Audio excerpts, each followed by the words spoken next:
Hi friends, today our story in Vikram Betal Tales is Ranjabati's Dilemma.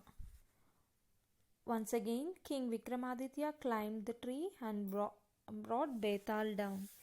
Crickets screeched from the bushes and cool night breeze brushed past them. Lifelessly swinging on the king's shoulder, Betal began to tell another story. A rich merchant lived in the capital city of Magadha. He was called Bidushekar. Bidushekar was known within his community for his wealth and honorable living. He had a son named Rajshekar. Rajshekar had grown up with another young boy called Avirup.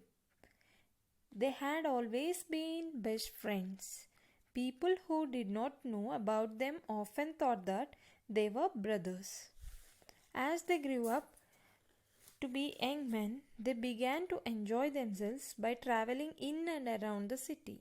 One day, as they were relaxing on the banks of river which ran by the temple of goddess Durga, Rajshekar spotted a very beautiful girl.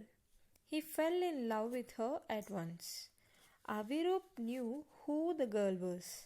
He himself had been in love with her for a very long time now. He told his friend that her name was Ranjabati and she belonged to the washerman community. They began to visit that place every day. Rajshekar's heart pined for Ranjabati. Avirup suggested, "Why don't you tell your parents about her?" Rajshekar sadly lowered his eyes and said, "They will never understand. They will never agree that I marry a girl from caste lower to my own. I fear that it will only make them angry." Avirup felt very sorry for his friend. Day by day, Rajshekar's love for Ranjabati grew. When he could not take it anymore, he went to the temple and fell at goddess Durga's feet.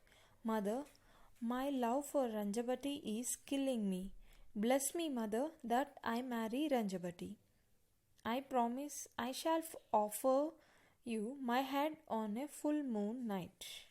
He began to waste away in love. He stopped eating and his bones began to show. His sickness worried his parents. They wondered that what had happened to their son.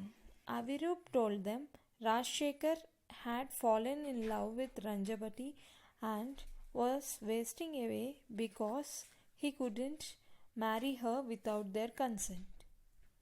Afraid that they might lose their only son Bidushekar and his wife agreed to marry Rajshekar to Ranjabati. The wedding was arranged and the feast continued for the next few days. Rajshekar recovered from his illness and they lived happily together.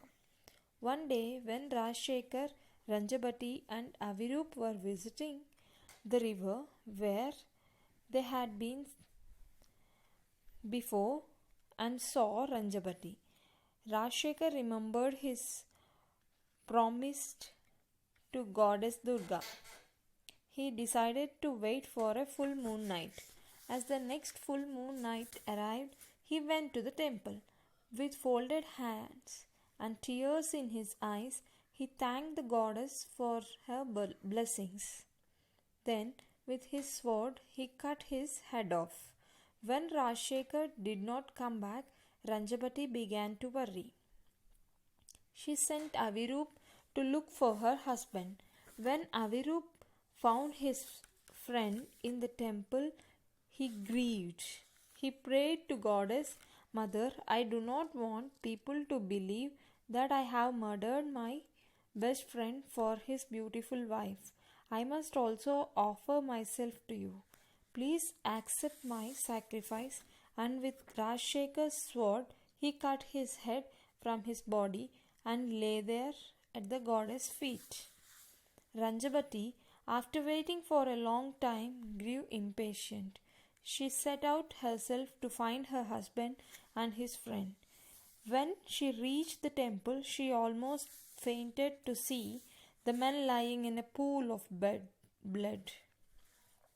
She prayed, Mother, since my husband is no more in this world, I do not have any purpose left. As she was about to plunge the sword into her chest, there was a mysterious light, and the goddess appeared. Dear girl, I am very pleased with the sacrifices of these humble men. Do not kill yourself. I shall return their lives to you. As soon as you place their heads on their bodies, they will come back to life. Goddess Durga disappeared. Overwhelmed with joy, Ranjabati placed the heads on the bodies and the men came back to life. But in her excitement, Ranjabati had exchanged the heads, placing Aviroop's head on Rajshekar's body and Rajshekar's head on Aviroop's body. Betal said, Great king, who do you think should Ranjabati take for her husband? The king was lost in thoughts. Ranjabati should choose the body with Rajshekar's head. Head is most important as it holds a man's personality, character, and identity. Betal knew the king would answer it wisely. You are right again, he said, and he laughed as he flew towards the tree.